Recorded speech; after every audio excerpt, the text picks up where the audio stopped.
আসসালামু আলাইকুম। আজকে আমরা সবাই বলতে আমাদের আগের স্কুলের কলিগরা, সাবেক কলিগরা মিলে তনুশ্রী ম্যাডামের বাসায় দাওয়াত খেলাম। বিকালে অনেকক্ষণ গল্প করলাম। ম্যাডামের সাথে আজকে স্কাউটের গিয়ে আমাদের কাউন্সিল ছিল, সেখান থেকে আমরা সবাই ম্যাডামের বাসায় বিকালে গেলাম। তো ম্যাডাম একা একা দেখেন অনেক কিছুর আয়োজন করে ফেলছে অল্প সময়ের মধ্যে। বাচ্চারাও, কলিগদের বাচ্চারাও গিয়েছে, সবাই বাচ্চারাও আনন্দ করছে। তো এই তো ম্যাডামের বাসা এটা। এই ম্যাডামের মেয়ে যেহেতু বাসায় নেই, ঢাকা থাকে, ম্যাডাম একা পুরো বাসায়। তো একা একা অনেক পরিশ্রম করছে ম্যাডাম, অনেক আইটেম করছে।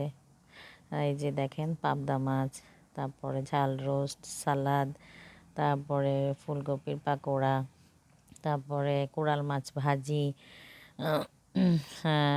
বেগুন ভাজি, ডিম, পোলাও। তো অল্প সময়ের মধ্যে আসলে অনেক আয়োজন করে করে ফেলছে ম্যাডাম। অনেক কষ্ট করছে, ম্যাডামকে আসলে অনেক ধন্যবাদ। তো যেহেতু কেউ নাই, আমরা আসলে নিজেরা অনেক বেশি ফ্রি। আমরা ম্যাডাম বললো যে তোমরা নিয়ে খাও, সবাই বাচ্চাদেরকে দাও। প্রথমে বাচ্চাদেরকে দিয়ে দিলাম। বাচ্চারা খাওয়ার পরে তারপর আমরা আস্তে ধীরে খেলাম। এর আগে আমরা অনেকক্ষণ গল্পগুজব করলাম, চা খেলাম, নাস্তা করলাম, গল্প করলাম, তারপরে খাবার খেয়ে চলে আসলাম আর কি।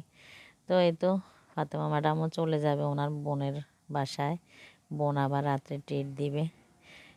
এদিকে এনির বাচ্চাটাকে দেখেন, মাশাল্লাহ, দুষ্টু বুড়া কী করে দেখেন, বক্সেটার ভিতর ঢুকতেছে আর বের হচ্ছে। তার মা তাকে খাওয়ানোর চেষ্টা করতেছে আর সে বসে বসে দুষ্টামি করছে। তো এই যে আসলে বাচ্চাদের এই আনন্দটাই অনেক ভালো লাগে। তো আমরা অনেক দিন পর সবাই মিলে অনেকক্ষণ গল্প করলাম, একদম মন খুলে খাওয়া দাওয়া করলাম। এই তো, আল্লাহ হাফেজ সবাই।